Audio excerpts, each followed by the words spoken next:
त्या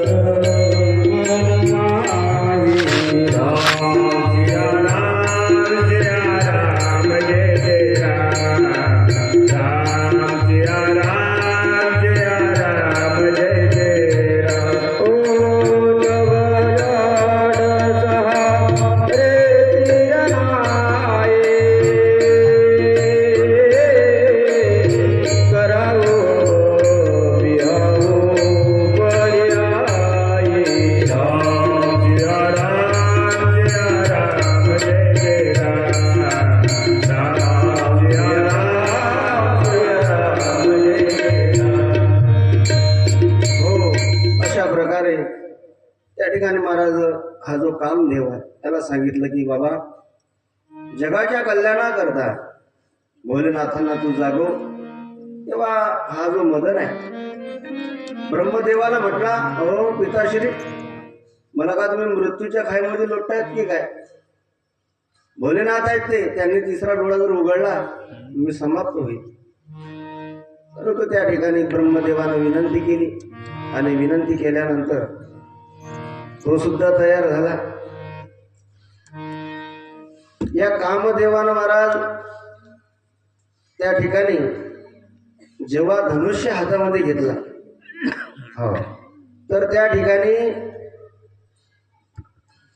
5 प्रकारचे बाण त्यानं हातामध्ये घेतलेले आहेत. आणि धनुष्य बाण घेऊन हा जेव्हा निघाला ना, तेव्हा वेद मर्यादा नष्ट झाल्या.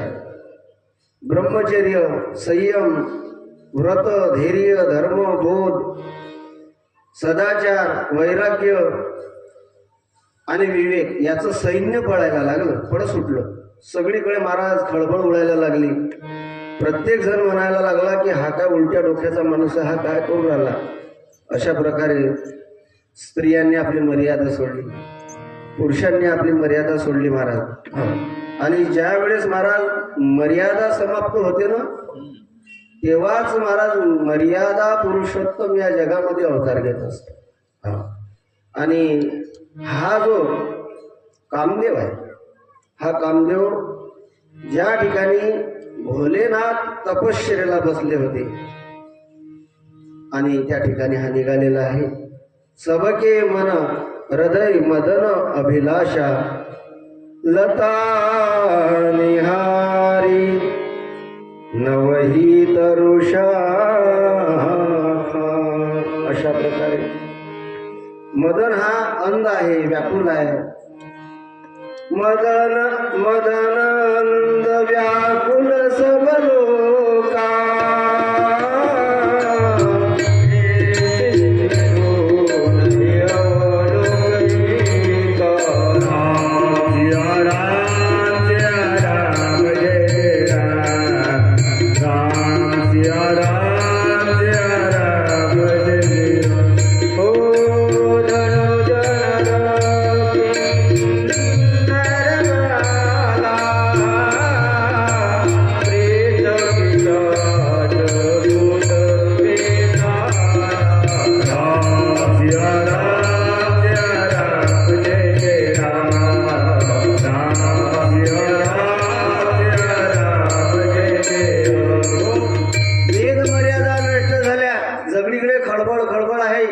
अशा प्रकारे.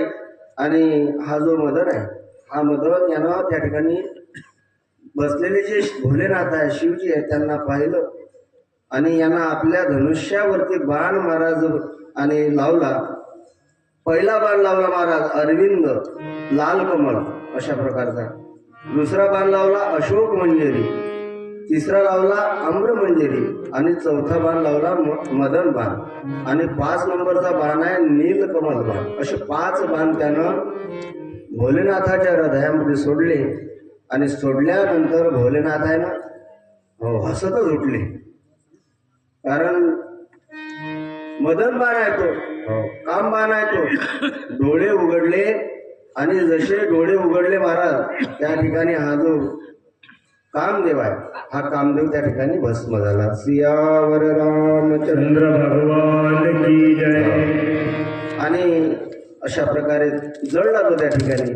आणि या कामदेवाची जी पत्नी आहे, ही पत्नी सुद्धा त्या ठिकाणी महाराज मूर्छित झाली. विलाप करायला लागली, ती शोक करायला लागली. भोलेनाथ उठले, तिच्या जवळ गेले आणि तिला म्हणायला लागले की हे बघ रती, अगं तुझा जो पती आहे ना, हा याला पुढे भविष्यामध्ये अनंग असं म्हणतील आणि शरीराशिवाय हा सगळ्यांना व्यापेल. अशा प्रकारे भगवान श्रीकृष्ण द्वापारामध्ये जेव्हा अवतार घेतील कृष्ण नावानं, तेव्हा हा प्रद्युम्न आणि तुझा पती म्हणून महाराज तुला प्राप्त होईल. अशा प्रकारे त्या ठिकाणी भोलेनाथांना महाराज बाण लागल्यामुळे भोलेनाथाचा महाराज स्वभाव आणि त्या स्वभावामध्ये बदल झाला. अशा प्रकारे आता भोलेनाथ जागी झालेले आहेत. सगळे देव त्या ठिकाणी भोलेनाथाला भेटण्याकरता कैलासावरती आले आणि कैलासावरती आल्यानंतर त्या देवताने महाराज सुंदर भोलेनाथाची स्तुती केली की तुम्ही भोळे शंकर आहे, तुम्हाला बेलाच्या पानाची आवड आहे. अशा प्रकारे हे भोळ्या शंकरा,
सुंदर अशी स्तुती केली आणि स्तुती केल्यानंतर महाराज सांगितलं की हे बघा भोलेनाथ, माता पार्वतीनं तुमच्याकरता अपार तप केलेला आहे आणि तेव्हा तिचा अंगीकार करणं आवश्यक आहे.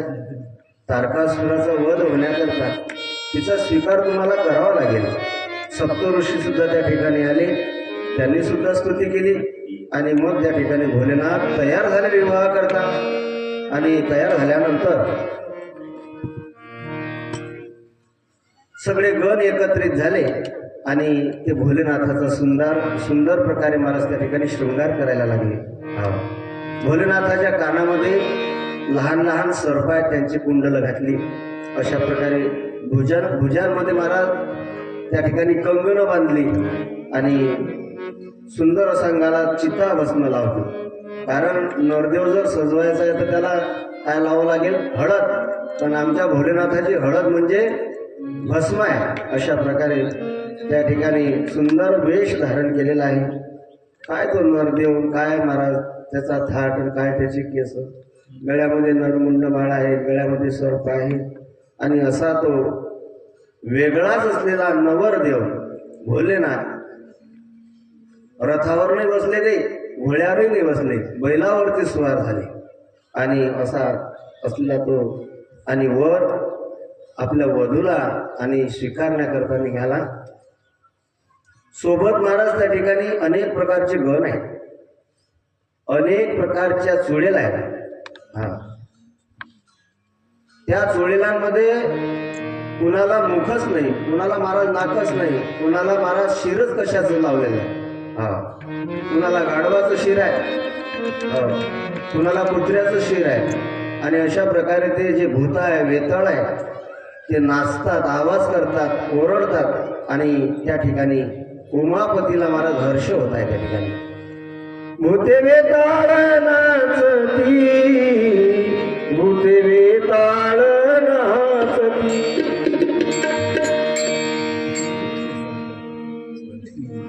इतकं जवळ गेला तरी तुम्ही प्रमाण उचलत नाही. भूते वेताळ नाचती,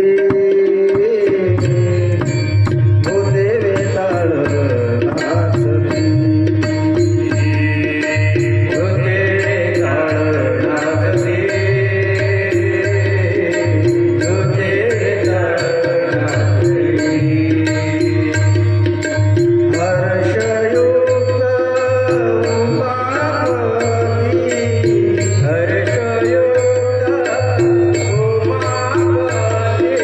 भूते वेताळ नाचती, भूते वेताळ नाचती. भूते वेताळ नाचती, भूते वेताळ नाचती. भूते वेताळ नाचती, हर्षयुक्त उमापती. त्या शिव समाजाकडे पाहून महाराज ज्यांनी ज्यांनी ते वारात पाहिली ना, ते असे पळायला लागले. हो, कारण काय ते चुडेल, काय ते भूत, कुणाला मुख नाही, आकराळ विक्राळ आवाज करतायत.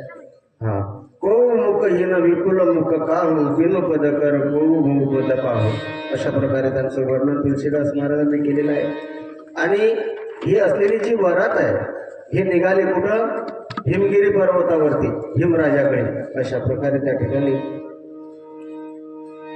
ठिकाणी वरात आल्यानंतर त्या समाजानं पाहिली ती वरात. कुठलं वराड, कुठला वर, नुसती यमाची धाड आली आहे जणू काय. हो, आणि नवरा मुलगा तर वेळापीर बैलावरती स्वार झालाय. मोठमोठे साप आहे, डोक्यावर महाराज कवटी आहे. अशा प्रकारे महाराज अलंकार त्याचा. हो, काय वर्णन आहे महाराज, काय आनंद आहे. शादी चले रचाने शंकर, भूत बजाए था, शोर हुआ हिमती नगरी में, डोला है गंगा. शोर हुआ हिमती नगरी में, डोला है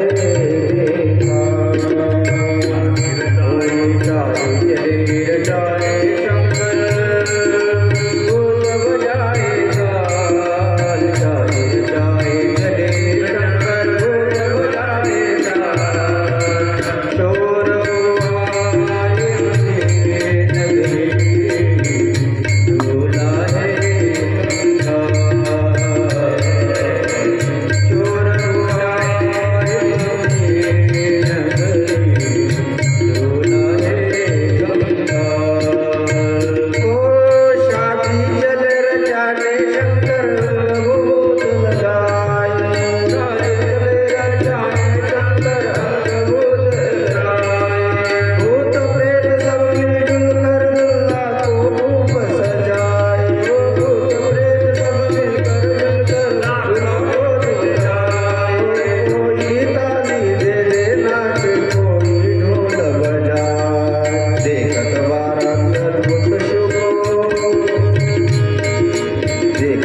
महाराज मंदिरात उतरला.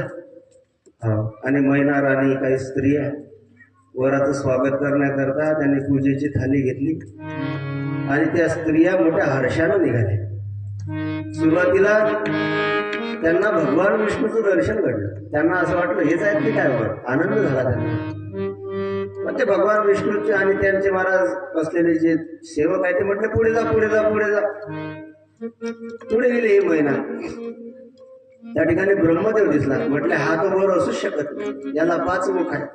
त्यांनी सुद्धा सांगितलं पुढे चला. आणि मग माग पाहिलं महिनेनं काय ते वरात आणि काय ते वराडू आणि काय त्यांचा आवाज. कोणता आहे वर? म्हटले ते न आहे ते आपल्या बैलावरती बसलेले, नंदीवरती स्वार झालेले. महिलेनं पाहिलं तिला, त्या नवरदेवाला, आणि हिचा बीपीच वाढला. बीपी वाढला. म्हणे हा नवरदेव म्हणे हो झालं म्हणे फसवलं घर. नारदानं म्हणे फसवलं घर. कुठे आहे तो नारद? बेशुद्धच पडली, तिला उचलून आला. माझी मुलगी म्हणे कुवारी राहिली चालीन, पण या बेवळा फिराला बावळ्याला मी त्याला सुपूर्द करणार. आणि मग ती नाना प्रकारे रडायला लागली. नारदाला शिव्या शाप द्यायला लागली. कारण कसं आहे, मध्यस्थी माणसालाच लोक वेळेवरती दोष देत असतात. एक तर कोणी संबंधात पडत नाही, पडलं बिघडलं ना तर मग तो मध्यस्थीच पोकारतो. त्याला कोर्टाला घेऊन जातात. त्याचे कामं धामं पडले तर चालते. त्याचे कामं धामं सोडून तो तुमच्या संबंधामध्ये पडतो महाराज. काम धाम सोडून काय भेटतो त्याला? एखादा कप चहाचा पोहे प्लेटभर, याच्यावर काय भेटते काय? पण त्या मध्यस्थी माणसाची अशी लोक वरवर वरवर करता कुठपर्यंत? जडलो त्याचे एकामेकाला नम्र सेंड होत नाही तोपर्यंत. एकदा त्याचे नम्र सेंड झाले ना, एकामेकाला बोलायला लागले ते की मध्यस्थी माणसाची काही गरज नाही.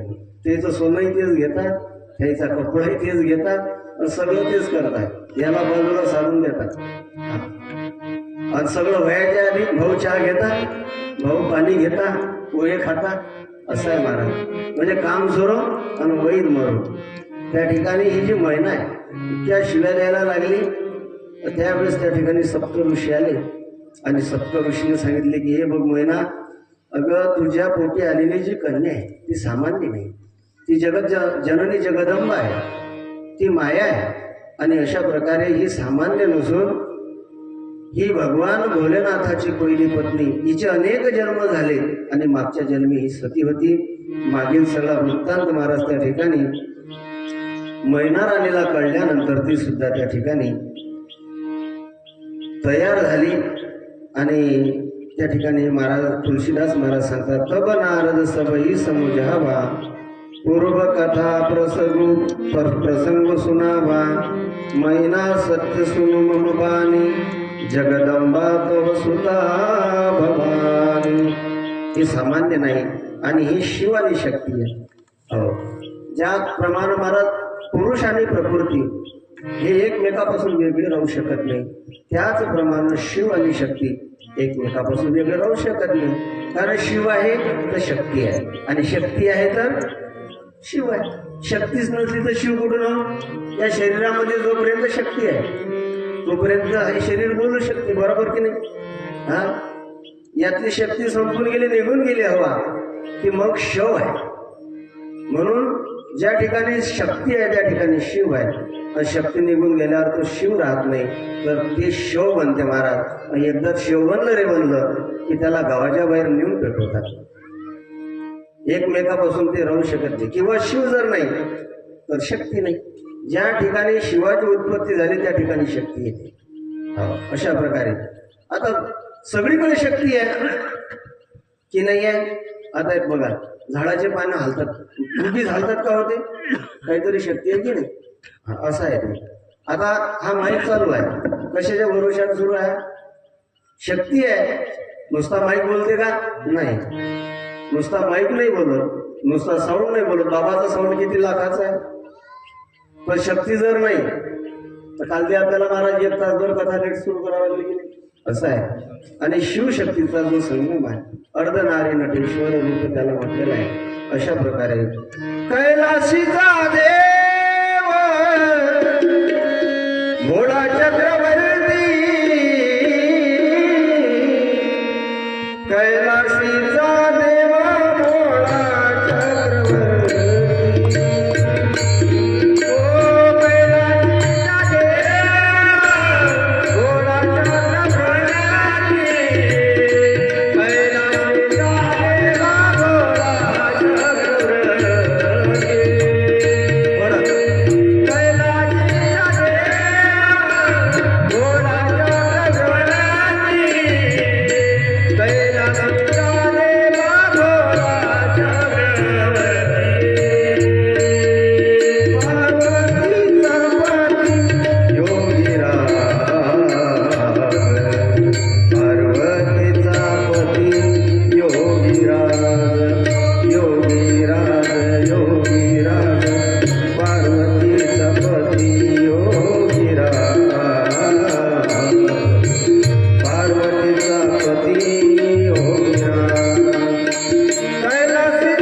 चक्रवर्ती पार्वतीचा पती योगीराज तयाची या पाया माझे दंडवत घडोघडी आणि प्रीत जडो नाही. नामदेव महाराज म्हणतात शिव आहे तर शक्ती आहे आणि शक्ती आहे तर शिव आहे. अशा प्रकारे त्या ठिकाणी दोघांचा महाराज विवाह संपन्न झाला आणि विवाह संपन्न झाल्यानंतर भोलेनाथ आणि माता पार्वती कैलास पर्वतावरती वास्तव करीत असताना अतिशय आनंदाचे दिवस आहेत. रामायणामध्ये महाराज शिवपुराणाचे 2 भाग आहेत, पार्वती खंड, सतीखंड आणि पार्वती खंड. म्हणजे पुढे जर आपण थोडंसं पुढे जर सरकलो महाराज तर या ठिकाणी अर्ध शिवपुराण आजच झाला आपण. अशा प्रकारे त्रिपुरासुराचा वध आहे, ज्योतिर्लिंगाचं महात्म्य आणि सुरुवातीला महाराज चंचुला बिंदुगा यांचं चरित्र सांगत झालं त्या ठिकाणी शिवपुराण. अशा प्रकारे माता पार्वती आणि भोलेनाथ कैलासावरती वास्तव करत असताना अतिशय प्रेमळ वातावरण आहे. त्या ठिकाणी महाराज पक्ष्यांचं गुंजारण सुरू आहे. त्या ठिकाणी वाहणारी जी हवा आहे ती सुद्धा सुवासिक आहे. अशा प्रकारे वातावरण म्हणजे वातावरण बनलं. त्या ठिकाणी सगळे जे जीव आहेत ते आनंदात आहे, सुखात आहेत, मोर नाचतात. अशा प्रकारे क्रीडा करतात महाराज पशु पक्षी सुद्धा. आणि माता पार्वती आणि भोलेनाथ हे त्या ठिकाणी वास्तव करत असताना एक दिवस त्या ठिकाणी नारदजी आले. नारदजी आल्यानंतर माता पार्वतीला विचारता का ग माता, भोलेनाथ तुझ्यावरती किती प्रेम करतात? त्यावेळेस माता पार्वती म्हटले, हो नारदजी हे काय विचारताय तुम्ही मला, किती प्रेम करता म्हणजे त्यांच्या प्रेमाचा काय अंत आहे का? माझ्यासाठी त्यांनी अर्धनारी नटेश्वर रूप धारण केलं, ते आणि मी वेगळी थोडी आहे. बर, मग त्यांच्या गळ्यामध्ये म्हणे 108 आणि त्या ठिकाणी माळ घातली आहे त्यांनी, नरमुंड माला. ते का बरं घातली सांगितलं तुला? नाही म्हणे, मी पण विचारलं नाही, त्याला पण सांगितलं नाही. मग म्हणे कधी सांगून विचारून पहा, सांगतील तुला ते. आजच विचारले. आले भोलेनाथ घरी आणि माता पार्वती विचारते भोलेनाथांना, का हो तुमच्या गळ्यामध्ये ही नरमुंड माळा कशासाठी आहे? का बरं धारण केली तुम्ही?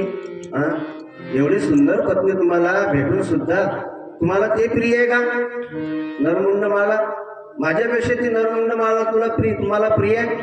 त्यावेळेस भोलेनाथ सांगतात, अगं पार्वती, हे माझ्या गळ्यामध्ये नरमुंड माळा आहे, तुला पाहायचं आहे ना, माझं किती प्रेम आहे तुझ्यावरती. अगं म्हणे तुझे जेवढे जन्म झाले आणि तेवढ्या जन्मामध्ये आतापर्यंत म्हणे 107 जन्म तू धारण केले, त्यामध्ये तुझा माझा वियोग झाला आणि तुझी आठवण म्हणून तुझं असलेलं जे शिर आहे ते मी माझ्या गळ्यामध्ये धारण केलं. त्यावेळेस माता पार्वती रडायला लागली. भोलेनाथ, ओ किती प्रेम करता तुम्ही माझ्यावरती? म्हटले, हो बरं भोलेनाथ, मला आता तुमच्यासारखंच अमर व्हायचं आहे. काय करावं लागेल त्याकरता? 107 वेळा माझा मृत्यू झाला का बरं मला का बरं शक्य नाही, मी का बरं अजामर राहू शकत नाही? त्यावेळेस भोलेनाथ सांगतात की हे बघ पार्वती, मागील जन्मामध्ये तू सती असताना तू माझ्या देवावरती संशय घेतला, पतीचा आणि महाराज त्या ठिकाणी अपमान केला आणि म्हणून तुला देह त्या ठिकाणी सोडावा लागला. हे बघा ना, आता या जन्मामध्ये मी अपमान सुद्धा करणार नाही आणि मागच्या जन्मामध्ये खरंच माझं दुर्भाग्य की अगस्त ऋषी आणि त्यांच्या आश्रमामध्ये तुम्ही मला घेऊन गेला होता कथा श्रवण करण्याकरता, पण मला कान असून सुद्धा मी श्रवण करू शकले नाही, मी झोपी गेले. म्हणून आता या जन्मामध्ये हा जन्म मला सार्थकी करायचा आणि प्रभू रामचंद्राची कथा श्रवण करून तुमच्यासारखं अजरामर व्हायचं आहे. त्यावेळेस भोलेनाथ सांगतात की माता पार्वतीला की ज्यांनी आपल्या कानांनी कथा हरिकथा श्रवण केली नाही ते काना नसून महाराज बीळ आहे. सर्प ज्या बिळांमध्ये राहतो ना ते बीळ आहे. कान असून काय उपयोग आहे? कथा जर श्रवण नाही केली, डोळे असून काय उपयोग आहे? भगवंताचं दर्शनच जर नाही केलं तर. मला एक सांगा, कथा श्रवण करणारे कान आहे की मन आहे? तुम्ही कानानं कथा ऐकता की मनानं कथा ऐकता? कानानं की मनानं? ओ ती महाराज पार्वती कथेमध्ये बसली, कान सोबत होती की घरी ठेवले होते तिनं, तरी तिने झोप लागली. कौन बरं झोप लागली तिथे? बरं जाऊ द्या, एखादं दृश्य डोळ्यानं पाहता की मनानं पाहता? डोळ्यानं पाहता की मनानं पाहता?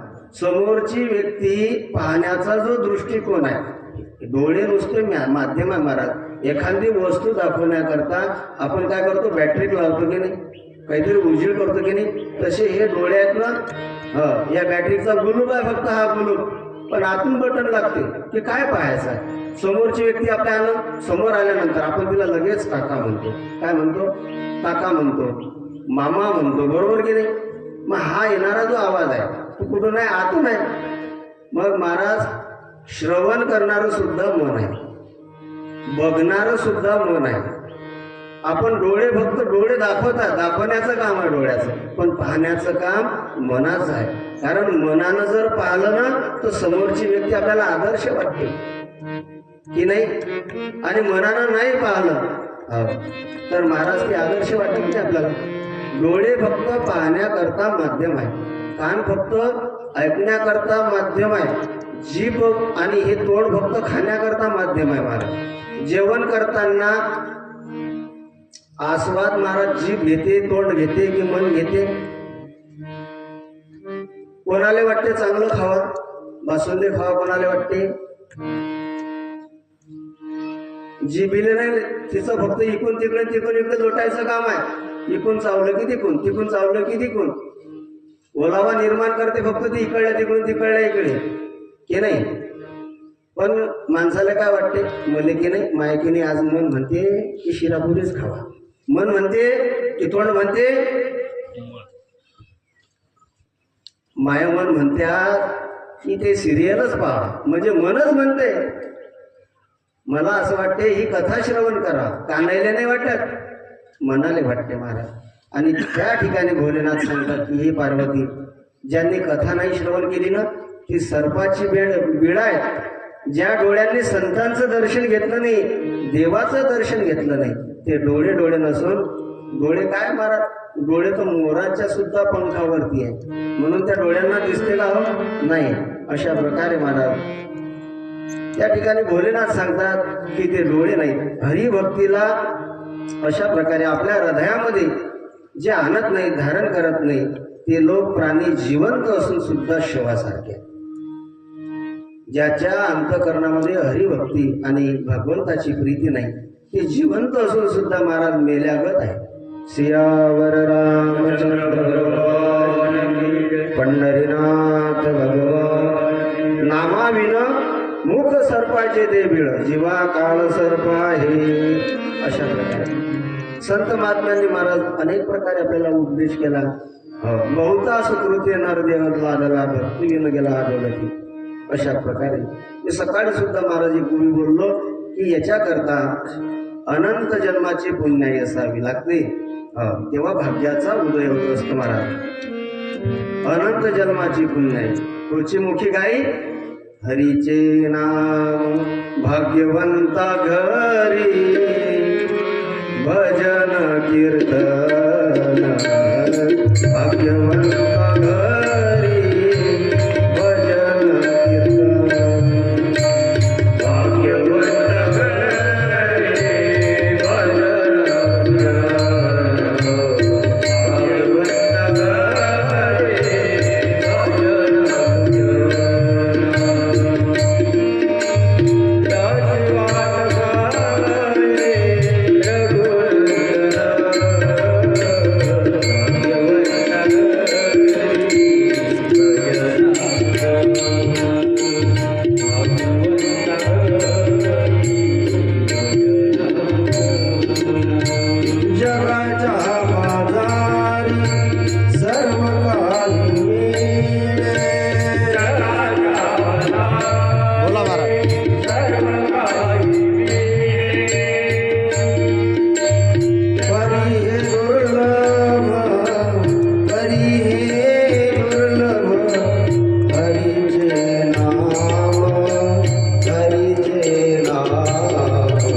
भाग्यवंत घरी,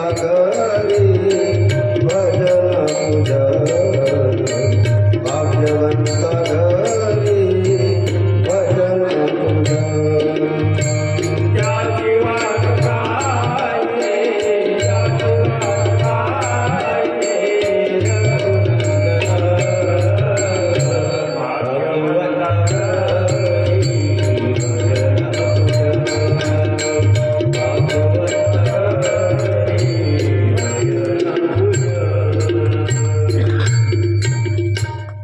भाग्यवंता घरी भजन पूजन अशा प्रकारे. कारण अनंत जन्माची पुण्य असल्याशिवाय भगवंताचं नाम मुखात येत नाही महाराज. अशा प्रकारे त्या ठिकाणी भगवंताचं नाम मुखात न येण्याचे कारण काय हो? का बरं मुखामध्ये भगवंताचं नाम येत नाही? एखाद्या व्यक्तीला जर ताप आला असेल महाराज तर त्याला मिष्टान्न सुद्धा गोड वाटत नाही, त्याला ती कडू लागते. मिष्टान्न सुद्धा कडू लागते. का? अंगात ताप आहे. आणि भजन गोड असून सुद्धा कडू जर लागत असेल तर समजून चाला अंगात ताप आहे. बरं जा चला. भगवंताचं नाम घेण्याकरता आमच्यासारखे वाईट नामही नाहीत देवाचे. बुवाचं नाव कडू बुवा, म्हणजे नाव घेतल्यानंतर सगळं थोडं कडूच, आणि आम्हाला तर सगळं उखळल्यावर फेकून द्यायला.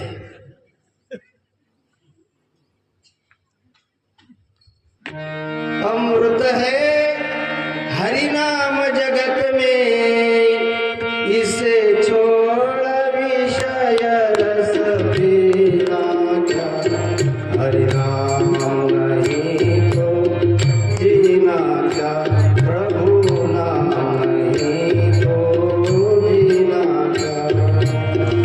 अमृत है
सदा अपने रस डोले ना जाने कब सिर चढ़ डोले.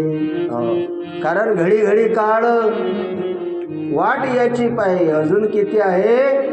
अवकाश पाहतो उंदीर घेऊन जाई बोका. जैसे जीर्ण वस्त्र सांडीजे मग नूतन वेडीजे. तैसे देहांतराते स्वीकारीजे चैतन्य नाते. घडी घडी काळ काळ मागं लागून आहे तरी आपण भगवंताचं नामस्मरण करत नाही.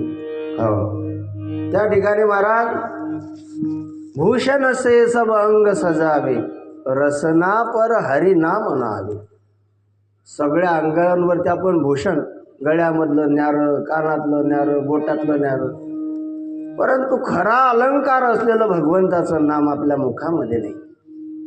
देह पडी रही जाए यहाँ पे फिर कुंडल और नगीना क्या हरी नाम नहीं तो जीना क्या. काय महाराज संत महात्म्यांनी वर्णन केलेलं आहे. अमृताहुनी गोड नाम तुझे देवा, नाम तुझे देवा.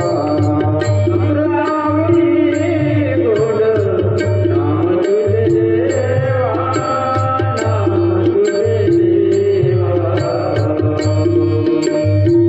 अमृताहुनी गोड नाम तुझे देवा, नाम तुझे देवा. मन माझे केशव काबाना घे, काबाना घे. अमृताहुनी गोड नाम तुझे देवा, नाम तुझे देवा. अमृताहुनी गोड नाम तुझे देवा, नाम तुझे देवा.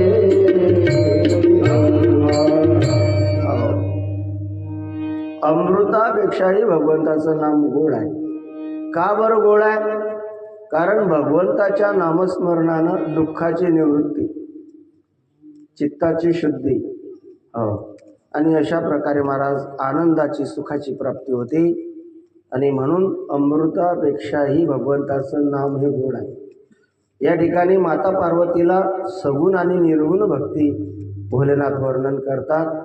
हे माता पार्वतीला सांगतात की हे पार्वती, अगं तो परमात्मा त्याची दोन रूपं सांगितलं आहे. कोणी त्याला सगुण म्हणतं, कोणी त्याला निर्गुण म्हणतं. परंतु सगुण, निर्गुण आणि एक गोविंद रे. तुझं सगुण म्हणू की निर्गुण रे. सगुण आणि निर्गुण जरी त्याची दोन रूपे असली तरी नाणं एक आहे. नाण्याला दोन बाजू आहे, एक छापा आहे आणि एक काटा आहे. आणि सगुण आणि निर्गुण हे वेगळे नाही. कारण एक नाही तर दुसरा नाही. सगुण काय आणि निर्गुण काय सांगा महाराज आम्हाला. पाणी आणि गार हे एकामेकापासून वेगळे नाही. थोडा विचार. पाण्याची गार कशापासून बनली महाराज? पाण्यापासून बनली. आणि पाणी कशापासून बनलं? गारीपासून. म्हणजे पाणी आणि पाणी थोडा कमी झाला, पहिल्यासारखं चाललं, म्हणजे थोडं किंचित. म्हणजे पाणी आणि गार याच्यामध्ये भेदच नाही. त्यांचं वास्तविक जे रूप आहे ते H2 आहे, वॉटर. अशा प्रकारे तो सगुण परमात्मा असलेला, निर्गुण असलेला आपल्याला अनुभवायला येत नाही. पण त्याचा जर अनुभव घ्यायचा असेल महाराज तर तो सगळीकडे वास करतो. कारण फुलामधला सुगंध असलेला तो परमात्मा आहे. अशा प्रकारे महाराज या हवेमध्ये असलेला जो सुगंध आहे तो परमात्मा आहे महाराज. अशा प्रकारे ही लाईन आहे. ही लाईन आपल्याला दिसत नाही, परंतु त्यावरी चालणारे जे उपकरण आहेत महाराज ते आपल्याला दिसतात. मग न चालणारी, न दिसणारी जी लाईन आहे, आणि ते महाराज निर्गुण आहे. आणि दिसणारा जो महाराज पंखा आहे तो सगुण आहे. अशा प्रकारे सगुण आणि निर्गुण माऊली ज्ञानोबारायांनी एकाच ओळीमध्ये उत्तर दिलं महाराज.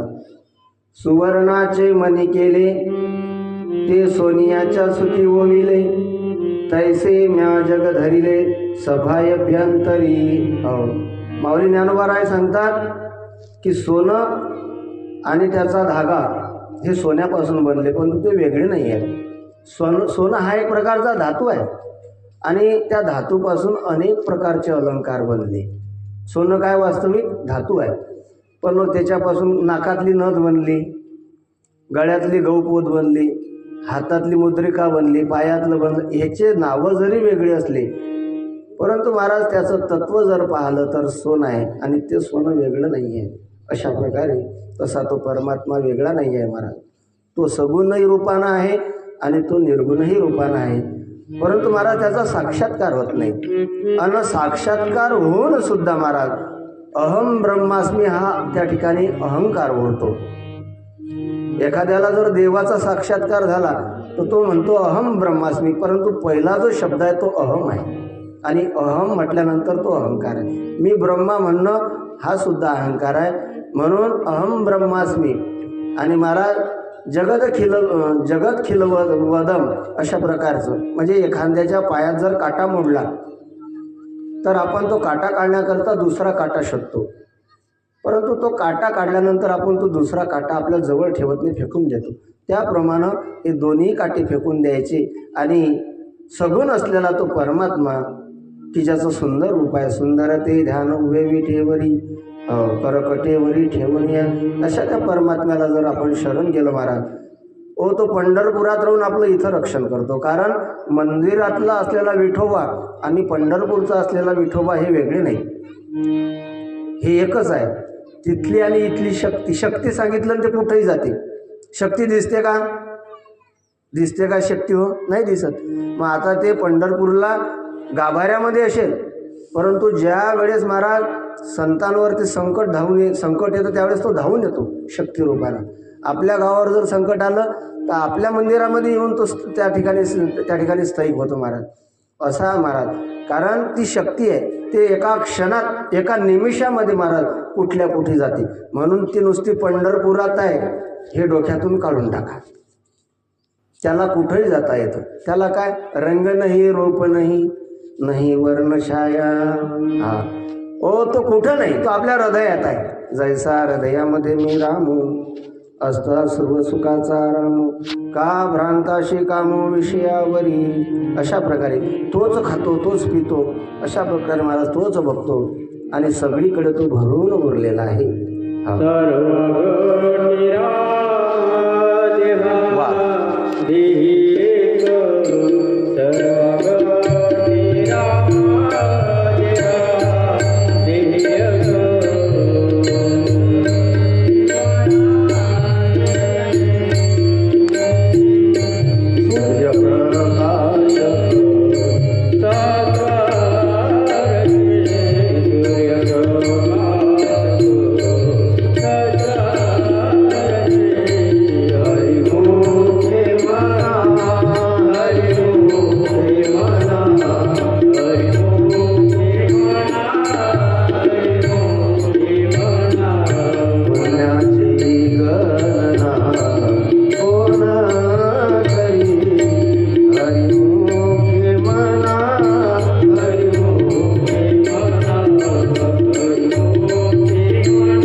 अशा प्रकारे धर्म अर्थ काल मोक्ष सार असार ज्ञान विज्ञान अज्ञान जप तप योग दान व्रत सगळं ज्ञान त्या ठिकाणी भोलेनाथांनी माता पार्वतीला सांगितलं.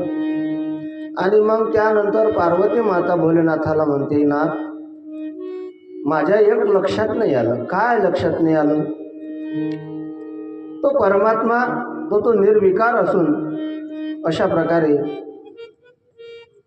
शक्ती आहे, मग त्याला भगवंताला मानव देह धारण करायची गरज का बरं पडली? तो तर युग पुरुष आहे, शक्ती रूपानं सगळीकडे आहे. हा, का बरं मानवाचा देह त्यानं धारण केला? मला समजावून सांगा. नम्रतेनं विचारलेला प्रश्न आहे. श्रीराम अवताराची कारण माझ्या सगळ्या संशयाचं तुम्ही नाथ समाधान करा. कारण संशयामुळे तुमच्यापासून मी दुरावली. आता मला परत तुमच्या चरणांपासून दूर जायचं नाही. म्हणून भगवंतानं का बरं मानवाचा देह आणि धारण केला.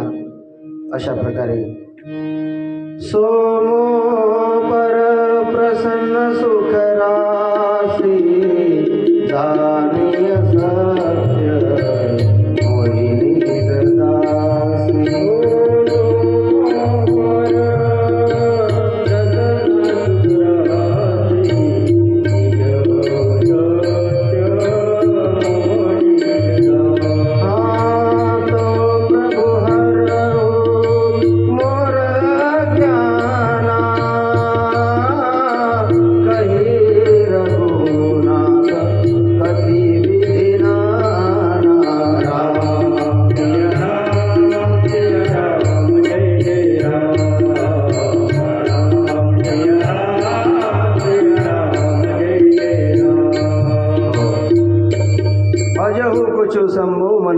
कछू कृपा बनवू करतो.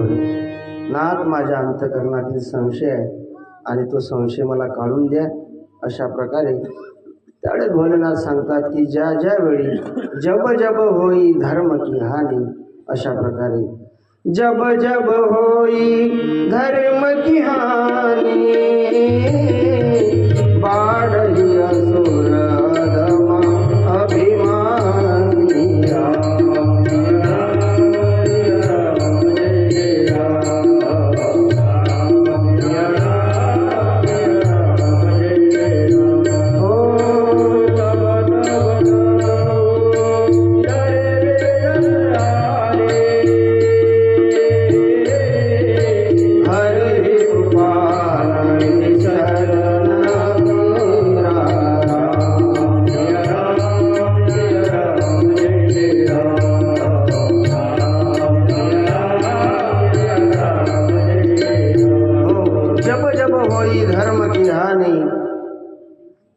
जब जब होई धर्म की हानी बडाई असुर धर्माभिमानी. जेव्हा जेव्हा धर्माला ग्लानी येते, हो, असुर आणि अभिमानी बनतात. तब तब प्रभू धरी विविध शरीरा. तेव्हा तेव्हा तो परमात्मा वेगवेगळे शरीर धारण करतो बरं का. कधी तो नरसिंह रूपामध्ये येतो, कधी तो वराह रूपामध्ये येतो. अनेक शरीर धारण करतो महाराज तो. त्याला मानव रूपामध्ये यायला काय महाराज. यदा यदा हि धर्मस्य ग्लानिर्भवति भारत अभ्युत्थानं धर्मस्य तदात्मानं सृजाम्यहम्. परित्राणाय साधूनां विनाशाय दुष्कृतां धर्म संस्थापनार्थाय संभवामि युगे युगे. धर्माची स्थापना करण्याकरता, अधर्माचा नाश करण्याकरता आणि तो परमात्मा महाराज अनेक रूपानं अवतार धारण करतो. आणि असलेले जे महाराज दुर्जन लोक आहेत, अभिमानी लोक आहेत, राक्षस आहेत, त्यांना तो संपवतो. भगवंत जेव्हा अवतार घेतो तेव्हा त्याला आणावं लागतं महाराज. आणि भगवंतानं अवतार घेतल्यानंतर तो दृष्टांना डायरेक्ट समाप्त करतो. परंतु जेव्हा संत महात्मे अवतार धारण करतात ना, तर ते दृष्टांना नाही संपवत, तर त्या दृष्ट प्रवृत्तीला संपवतात महाराज. अशा प्रकारे धर्म रक्षावया धर्म रक्षावया अवतार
अवतार घेतो. आपल्या भक्तांचं रक्षण करतो तो आणि दृष्टांना तो संपवतो. एखादी मांजर आहे, ती मांजर आपल्या पिलांना दातामध्ये घेऊन जाते महाराज, पण धक्का लागू देत नाही. लागू देते काय? तेच दात आहे, तेच मुख आहे, पण पिल्लांना धक्का लागत नाही. आणि तीच मांजर आहे. आणि ती मांजर जेव्हा उंदराला पकडून नेते ना, तेव्हा ते मांजर महाराज तोंडात असलेलं जे पिल्लू आहे ते ची ची ची ची करते आणि प्राण सोडून देते. तसं आहे, आपला भक्त जर संकटामध्ये पडला ना, तर त्याला उचलून घेतो तो महाराज. ज्या वेळेस भक्त प्रल्हादावरती संकट आलं, तो परमात्मा महाराज नरसिंह रूपानं त्या ठिकाणी अवतारला. नरसिंह रूप पाहून सगळे दैत्य सैरा वैरा पडायला लागले. परंतु महाराज भक्त प्रल्हादाला आपल्या जवळ घेतलं. संपूर्ण शरीर मानवाचं आहे, परंतु देह मात्र, ते शिर मात्र महाराज सिंहाचं आहे. अशा प्रकारे महाराज आपल्या भक्तांचा तो सांभाळ करतो. सांगितलं, हे पार्वती, अगं उमे, भगवंताच्या अवताराची कारणे एक नाही, अनेक आहे आणि रहस्यमय कारणे आहेत. नाथ मला विस्तारपणे सांगा ते सगळी. त्यावेळेस भगवंतानं सांगितलं महाराज भोलेनाथांनी की हरीचे विष्णूचे दोन प्रिय द्वारपाल आहेत. एकाचं नाव जय आणि एकाचं नाव महाराज विजय. आणि वैकुंठाच्या द्वारावरती हे द्वारपाल आहे. भगवंताचे मानसपुत्र सनकादिक त्या ठिकाणी महाराज भगवंताच्या भेटी करता आले असता हे जय आणि विजय त्यांना अडवतात. रुक जाओ, अंदर नाही जाणार, जायचं नाही. का? अरे आम्ही पुत्र आहे त्यांचे. म्हणजे तुम्ही जरी पुत्र असले तरी आम्ही त्यांचे सेवक आहोत, दास आहोत. आणि आपल्या मालकानं दिलेलं महाराज कार्य, सेवा आम्हाला सांगितलेलं आहे भगवंताने की कुणालाही आत सोडू नका, मग कोणी असो ते. आणि त्यावेळेस महाराज हे सनकादिक आहे, त्यांना वाईट वाटतं, त्यांना अपमानास्पद वाटतं ते. आणि हे सनकादिक जय आणि विजयाला महाराज त्या ठिकाणी श्राप देतात की आम्हाला प्रभू भेटीपासून तुम्ही अडवताय, जा तुम्ही राक्षस आणि योनीला जाऊन मिळाल. त्यांना श्राप दिला कोणी? सनकादिकांनी. जय आणि विजय म्हणजेच महाराज प्रतिष्ठा आणि कीर्ती आहे. प्रतिष्ठा म्हणजे जय आणि कीर्ती म्हणजे विजय आहे. कारण एखादा साधक भगवंताच्या भेटीकाळात जात असताना एक एक पायरी चढत असताना 7व्या पायरीवरती हे जय आणि विजय त्याला अडवतात. कारण 7वं जे द्वार आहे, नाथरायांच्या रामायणामध्ये सांगितलेलं आहे की 7वं जे द्वार आहे ना, ते साक्षात्काराचं द्वार आहे. परंतु हा साधक भगवंताच्या भेटीला जात असताना तो साक्षात्कारापासून वंचित होतो. का वंचित होतो? कारण त्या ठिकाणी महाराज त्याला जय आणि विजय अडवतात. म्हणजेच कोण अडवतो? तर कीर्ती आणि महाराज त्या ठिकाणी प्रतिष्ठा त्याला अडवते. प्रथम दार म्हणता ते श्रवण. पहिली पायरी कोणती आहे महाराज? श्रवणाची आहे. दुसरी द्वारी ते साधन. दुसऱ्या द्वारा म्हणजे दुसरी पायरी कोणती आहे? नित्य साधन आहे. नित्य ज्ञान ते तिचे. नित्य आणि अनित्याचं ज्ञान म्हणजे तिसरी पायरी आहे. चौथा दारवंटा ते मन. म्हणजे आपण केलेलं जे श्रवण आहे, आपण केलेलं जे साधन आहे, त्याचं चिंतन करणं, मनन करणं, ते मनात रुजवणं, ही झाली चौथी पायरी. पाचवा तो निधी ध्यासन. 5वं द्वार सांगितलं आहे निधी ध्यासन. म्हणजे काय? निधी ध्यासन म्हणजे कसं? आपण जर एखादा साधक जर हरिपाठ घेत असेल तर तो हरिपाठ त्याच्याकरता व्यसन बनला पाहिजे. हरिपाठ विषय असा आहे महाराज की सोप्या आणि साध्या भाषेमध्ये वेदाचं ज्ञान आहे त्याच्यामध्ये. पण आपलं कसं आहे, आपण एकदा हरिपाठ सुरू केला की सुंदर ते ध्यान देवाचे द्वारी चौवेदी जाण त्रिगुण असार भानगीन भक्ती योग याग विधी साधुबोध झाला. पर्वताप्रमाणे संतांच्या संगती विष्णुविन जपन घ्या जय जय रामकृष्ण हरी. पण त्याचा शब्दाचा अर्थ आपल्याला कळत नाही. पण 5वी जी पायरी आहे निधी ध्यासनाची. निधी ध्यासन. आपण ज्यावेळेस निवांत बसलेलो असतो किंवा निवांत आपण अंग टाकलेला आहे की आता कुठलाच विचार नाही, किंवा एखादा विचार जर आपल्याला महाराज त्या ठिकाणी त्रास देत असेल तर भागवताचं किंवा हरिपाठाचं चिंतन करा, मनन करा त्याचं. एका एका शब्दाचा अर्थ पहा की माऊली ज्ञानोबारायांनी असं का बरं म्हटलं असेल, देवाची ये द्वारी उभा क्षण बरी तेने मुक्तिचारी साधी येईल. देवाचं द्वार कोणतं आहे बा की त्या ठिकाणी उभं राहिल्यानंतर चारी मुक्त्या संपन्न भेटतात, असं कोणतं द्वार आहे? असा विचार करत करत हरिपाठ घ्या.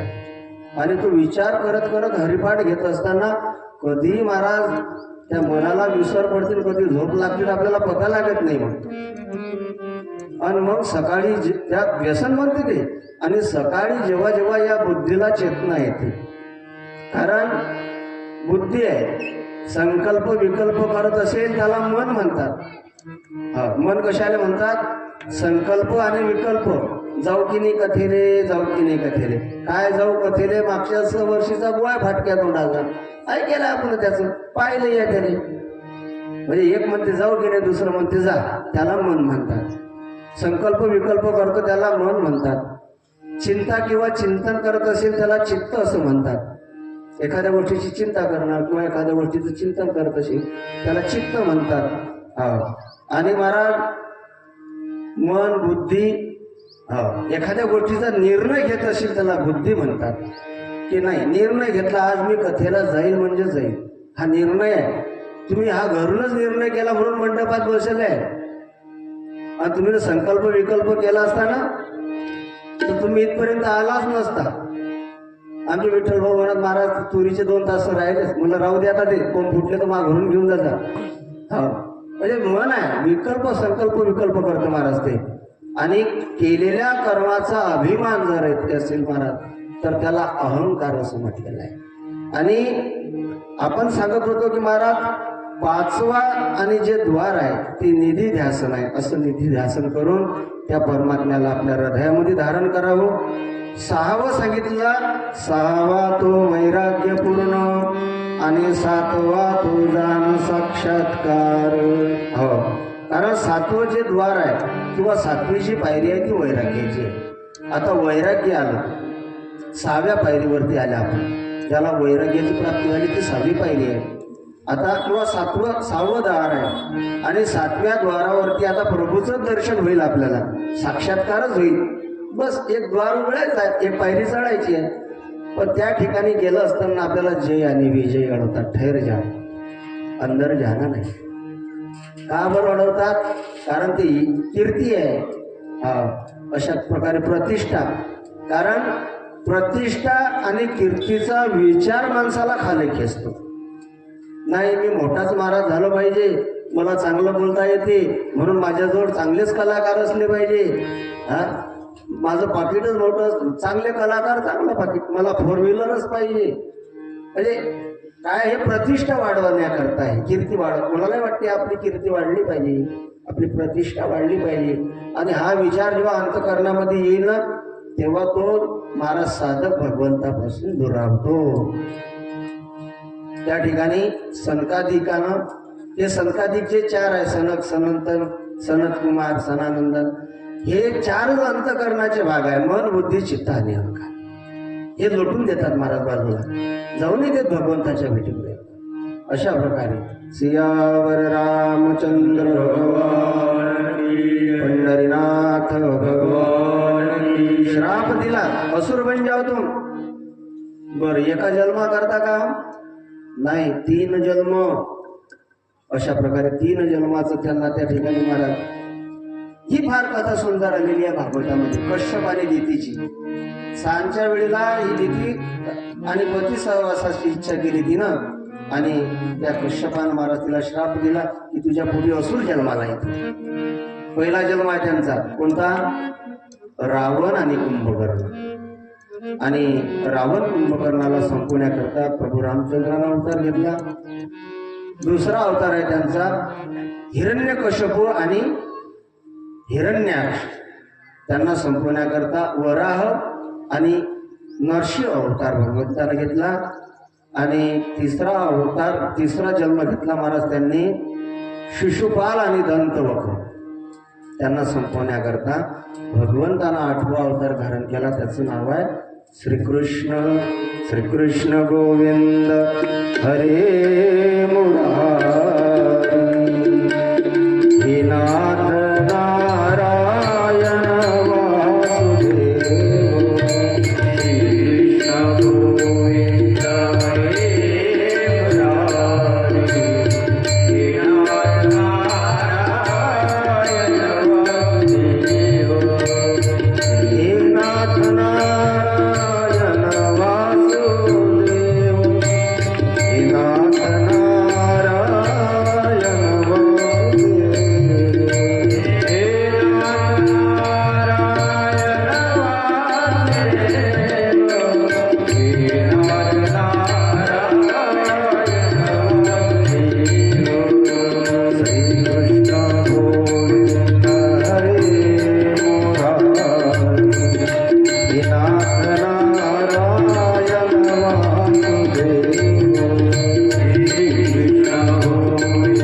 हे रावण आणि कुंभकर्ण म्हणून जन्माला आले आणि म्हणून भगवंताला राम अवतार धारण करावा लागला.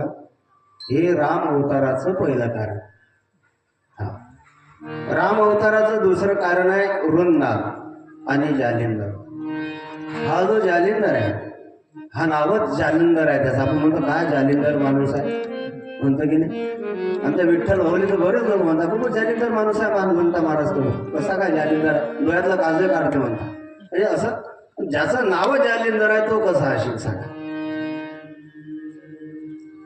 त्याच्या माग त्याची पत्नीच महाराजांनी व्रत महान पतिव्रता होती ती आणि तिच्या व्रत आणि साफल्यावरती तिच्या साधनेवरती हा जो जालंधर आहे हा उड्या मारायचा. कारण ही एकदा पूजेला बसली की हा त्रैलोक्य हलवायचा. त्याचा केस सुद्धा वाकडा होत नव्हता महाराज. अनेक देवतांना त्यांनी त्रास दिला. देवतांच्या स्त्रियांना ब्राह्मण स्त्रियांना ब्राह्मणांना त्रास देऊ लागला हा. आणि अशा प्रकारे एक दिवस तर महाराज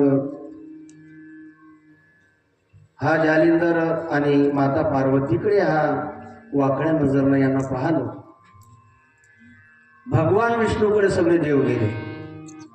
भगवान विष्णूला म्हणतात त्या जालिंदराला म्हणतात संपवा म्हणतात. काय केलं त्यानं ओ माता पार्वतीकडे वाकड्या नजरेनं पाहतो. विष्णू म्हटले मी संपवलं असतं पण काय करू तो माझा साला आहे. जालिंदर कोणाचा साला आहे? भगवान विष्णूचा साला आहे तो. त्याचा जन्म कुठून झाला? समुद्रातून झाला. आणि लक्ष्मीचा जन्म कुठून झाला? समुद्रातून झाला. मी ना त्याला जर संपवलं तर आमच्या घरामध्ये वातावरण बिघडेल म्हणजे. काय करावं बाबा. आणि म्हणून मग तुम्ही सांगितले की तुम्ही संपवू नका त्याला. तुम्ही फक्त एक काम करा त्याचं रूप धारण करून त्याच्या पत्नीकडे जा की जेव्हा ती व्रताला बसेल. आणि इकडे भोलेनाथासोबत युद्ध सुरू झालं. भगवान विष्णूने जालंधराचं रूप धारण केलं आणि तिच्या साधनेमध्ये महाराज त्या ठिकाणी व्यत्यय आला. आणि व्यत्यय आल्यानंतर इकडे याचं पुण्य जे होतं ते संपलं. पाठबळ होतं ते संपलं. आणि त्या ठिकाणी भोलेनाथानं त्याचं शिर उडवलं. ते शिर रुंदेच्या समोर येऊन पडलं. ज्यावेळेस रुंदेच्या समोर ते शिर येऊन पडलं त्यावेळेस रुंदेनं विचारलं आप कोण हो. मग तेव्हा भगवंतानं सांगितलं की अगं तू माझी भक्ती करून राहिले म्हणून तुला भेटायला आले. मग भेटायला आले तर पतीच्या रूपात राहून आहे. दगड होऊन पडशील तू. दगड बनवलं देवाला. म्हणून त्या ठिकाणी भगवंतानं तिला सांगितलं की हे बघ बाई अगं तू ज्या ठिकाणी राहशील तिथं माझी पूजा होईल. सियावर रामचंद्र भगवान की जय. पंढरीनाथ भगवान की जय. कासु शाप हरि दिन प्रमाण कौतुक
नारदानं श्राप दिला भगवंताला. पार्वती माता म्हटली, हो असं कुठे होऊ शकते का? असं कुठे होऊ शकते का? नारदजी तर संत आहे, ते बरं देवाला का बरं श्राप देतील? तुलसीदासजी म्हणतात, नारद शाप दिन एक बारा, कल्प एक तोही लगी अवतारा. गिरिजा चकित भई सुनबाई, नारद विष्णु भगत कुनी गाई.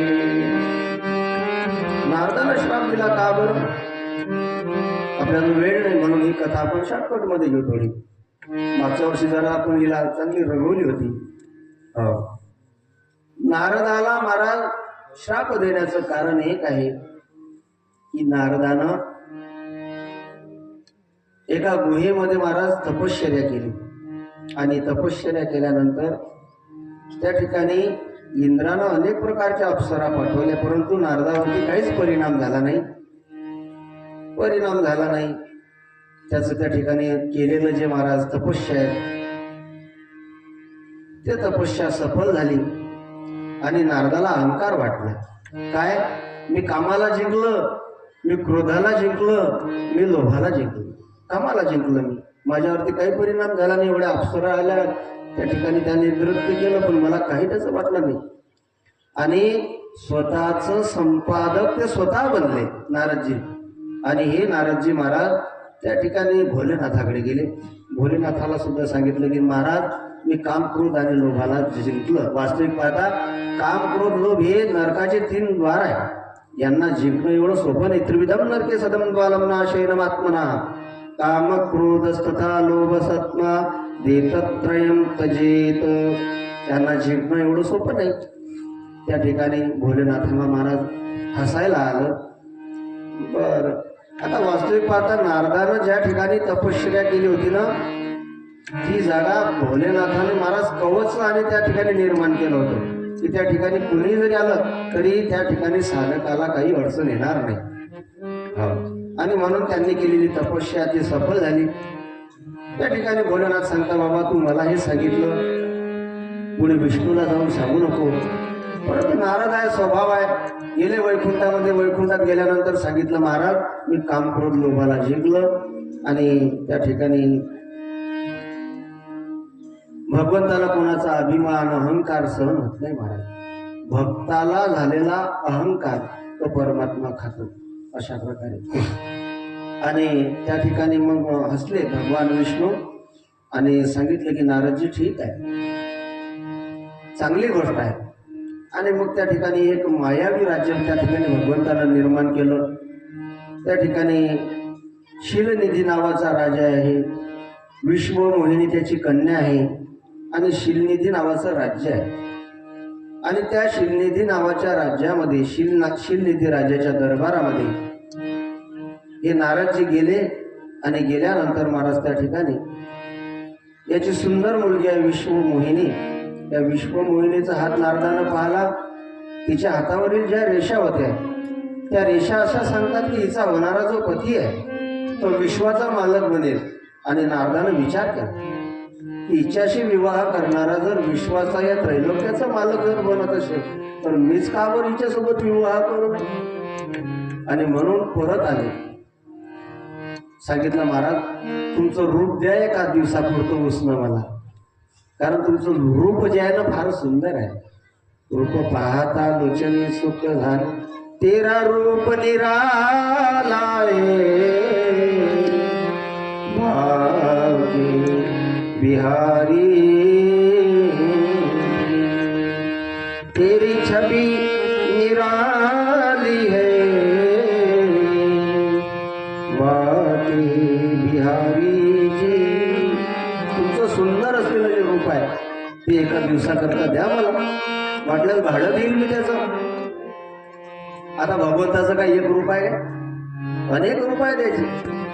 तेरे रूप अनेक आहे, त्या एका रूपानं थोडी भेटला तो. कधी मत्स्य अवतारामध्ये आला, कधी वराह अवतारामध्ये आला, तो अनेक रूपाने नटलेला आहे तो. अशा प्रकारे हनुमंतराया कोणा रूपानं आले? भाकळाच्या रूपानं आले. हा, अशा प्रकारे. आणि त्या ठिकाणी त्या विश्वमोहिनीचं संयवर आहे. नारदानं त्या ठिकाणी भगवंताचं रूप घेतलं. त्या ठिकाणी या विश्वमोहिनीनं नारदाचा अपमान केला आणि अपमान करून वर माला घातली भगवान विष्णूच्या गळ्यामध्ये. तो श्रीकृष्ण राव जेथ तेच लक्ष्मी. तो परमात्मा ज्या ठिकाणी आहे ना त्या ठिकाणी लक्ष्मी आहे. आपल्या घरामध्ये जर आपल्याला वाटत असेल की लक्ष्मी आली पाहिजे तर आधी आपल्याला तिच्या घरच्या बुवाला बोलावं लागेल. हो, त्याला जीव घालावा लागेल तेव्हा लक्ष्मी आहे. तशी नाही येणार. आणि आपली पूजा चालू आहे लक्ष्मीच्या प्राप्तीची, आहे की नाही? हो, आपल्याला असं वाटतं लक्ष्मीची प्राप्ती झाली, तशी नाही येणार ती. आधी तिच्या घरच्या बुवाला बोलावं लागेल, त्यांच्या मागे मागे येईल. अशा प्रकारे मग नारदाला महाराज त्या ठिकाणी क्रोध आला. हो, कारण गीतेमध्ये श्लोक आहे, ध्यायतो विषयान पुंस संगस्तेषु उपजायते संगात संजायते काम कामात क्रोधो भिजायते क्रोधात भवति सम्मोह सम्मोहात स्मृती विभ्रम स्मृती भ्रंशात बुद्धिनाश बुद्धिनाशेत प्रणश्यति. ध्यायतो विषयान पुंस. मनुष्य सतत विषयाचं ध्यान करतो आणि विषयाचं ध्यान करीत असताना त्याचे जर विषय पूर्ण झाले तर त्याचा काम वाढतो आणि त्याचे जर विषय अपूर्ण राहिले ना तर त्याचा क्रोध वाढतो आणि त्याचा जर क्रोध वाढला की त्याच्या ज्ञानाची महाराज त्या ठिकाणी समाप्ती होते. नाथ महाराज फार सुंदर सांगतात. साधकांना असा उपदेश देतात महाराज. नाथ महाराज गुरुमंत्रच देतात. विषयाचे दोष दर्शन मुख्यत्वे बाधक स्त्री आणि धन आवरावी रसना आणि शिष्ण ही आठवण हरनिशी. 4 गोष्टीपासून सावध राहा नाथ महाराज सांगतात. विषयाचे दोष दर्शन मुख्यत्वे बाधक, भगवंताच्या प्राप्तीकरता बाधक असलेली स्त्री, बाधक स्त्री, धन आणि धन, आवरावी रसना, जिभेला ताळ्यामध्ये ताब्यात ठेवा, इंद्रिय ताब्यात ठेवा, ही आठवण हरनिशी. या 4 गोष्टीचं जर सतत चिंतन केलं तर महाराज त्याच्या भक्ताला कुठलं संकट येणार नाही. सियावर रामचंद्र भगवान. आणि त्या ठिकाणी नारदाला महाराज माकडाचं रूप दिलं आणि त्या काळात काही आरसे नव्हते. मग नारदाला असं वाटलं आपल्याला तर पाहिलं सुद्धा नाही ना, कोणतं बरं रूप दिलं असेल आपल्याला. आणि म्हणून हे नारदजी महाराज आपलं रूप स्वतःच पाहण्याकरता कोणी जलदीख रूप निज पावा. बोला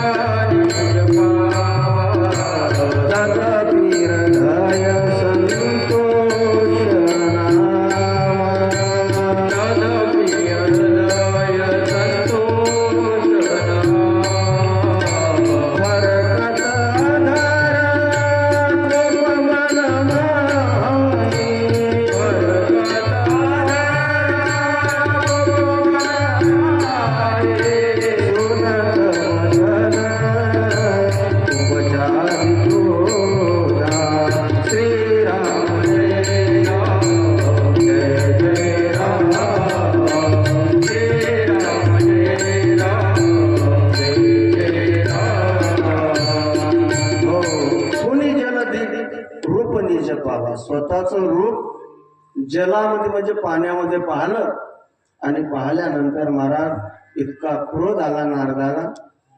जो भगवान विष्णू म्हणायचा ना, नारदाला एवढा राग आला त्या ठिकाणी की इसन्या म्हटलं, इसन्या थांब जरा तू इकडे. अरे का रे बाबा तू इसन्यावरती आला, काय झालं? हे रूप दिलं म्हणजे तेव्हा तुम्ही मला वांदराचं माकडाचं, हा तुमच्या शिरावरती कोणी नाही, तुम्ही स्वतंत्र आहात, मालक आहे म्हणून काही मर्जीने तुमच्या वागाल तुम्ही. हा ओ पुण्यवंत पाताळ लोकी नेला, दरिद्री तो भाग्यवंत केला, चोरट्याचा बहुमान वाढविला, कीर्तिवानाचा अपमान केला, धुंद झाला तुझा दर्शन. जे कीर्तिवान लोक आहे त्यांना तुम्ही पाताळ लोकांमध्ये घातलं, बलिराजाला पाताळ लोकांमध्ये घातलं, सुदामा त्याला दरिद्री त्याला गाव सोनियाचा दिला गा. अशा प्रकारे कीर्तिवानाचा अपमान केला. आणि म्हणून सांगतात, नारद म्हणतात, तुमच्या शिरावर कोणी नाही, स्वतंत्र झाला आणि म्हणून तुमच्या मनाला वाटेल तसं तुम्ही करता, तुम्ही माझा अपमान केला. भगवान विष्णूला म्हणतात, तुम्ही माझा अपमान केला. काय मागितलं होतं मी तुम्हाला? एक स्त्री, या गरीबाचा जीव नाही, याला संसार नाही, याला वाटत नाही 2 वेळचं जेवण करावं, आनंदानं सुखानं जपावं. पण भगवंताला माहिती आहे, हा जर संसाराला लागला तर माझं भजन कोण करेल? आणि म्हणून त्या ठिकाणी माझा शाप दिला नारदानं की देवा, तुम्ही मानव जन्माला प्राप्त व्हाल.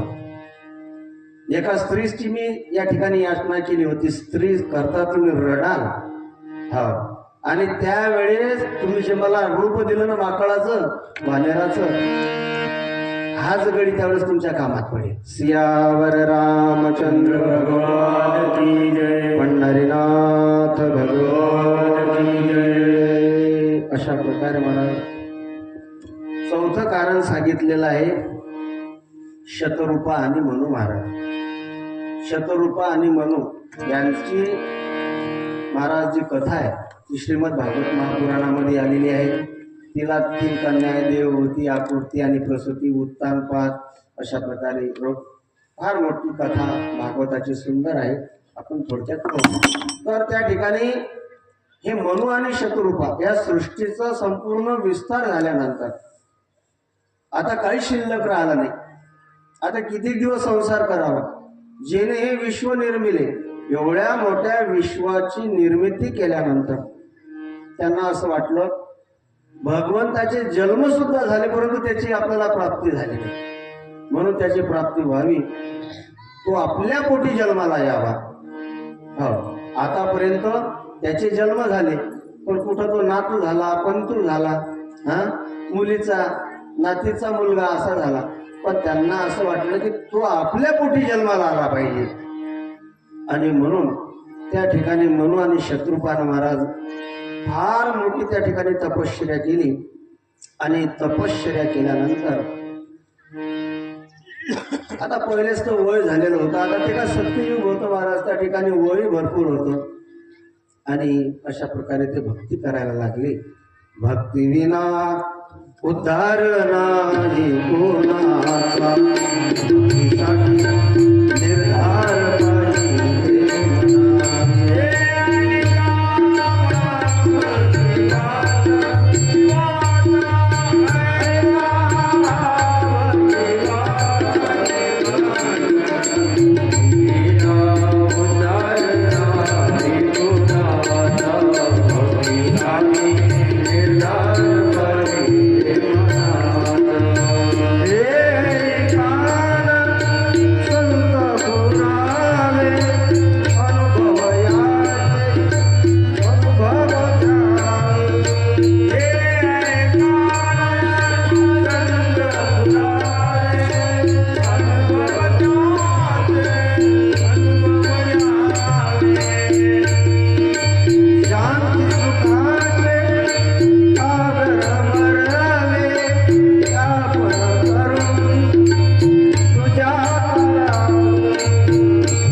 महाराजांची भजन काय सांगाल तुम्हाला.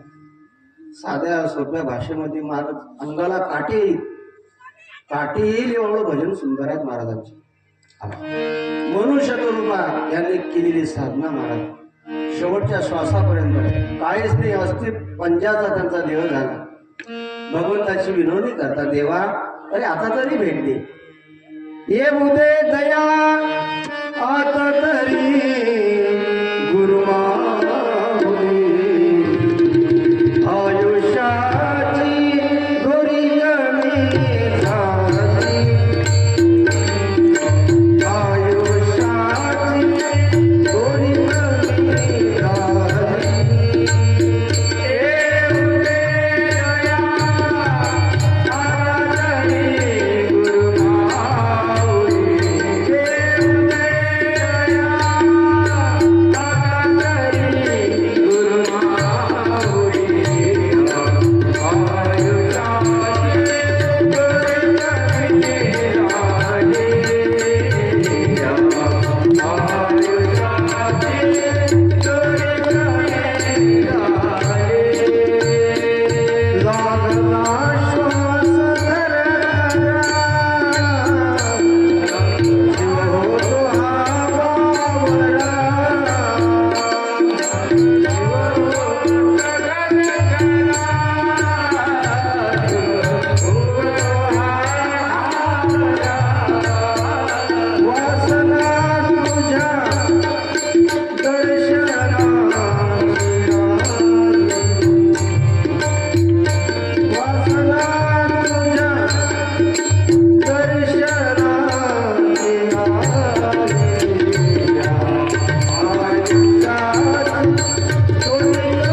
तुकोजी महाराजांची त्या ठिकाणी आराधना करतायत ते, आणि त्या ठिकाणी एक देव नाही, ब्रह्मा विष्णू आणि महेश तिन्ही देव त्या शतरूपा आणि मनूला महाराज भेटायला जातात.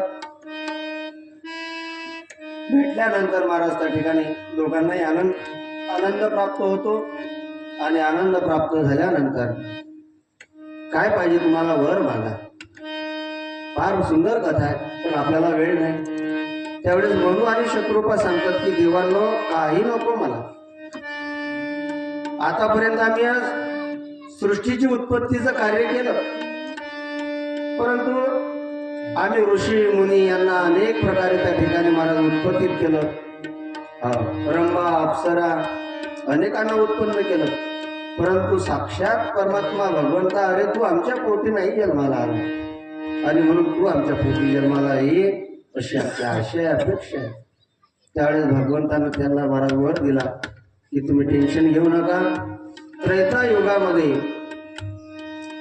तुम्ही आणि राजा दशरथ आणि कौसल्या मातेच्या पोटी मी जन्माला येईल असं त्यांना त्या ठिकाणी आश्वासन दिलं, आणि तिथून भगवंत निघून गेले. सियावर रामचंद्र भगवान की जय. श्रीराम जय जय राम. श्रीराम राम राम. श्रीराम जय जय राम. श्रीराम राम राम. सीताराम जय जय राम. श्रीराम राम राम.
हरी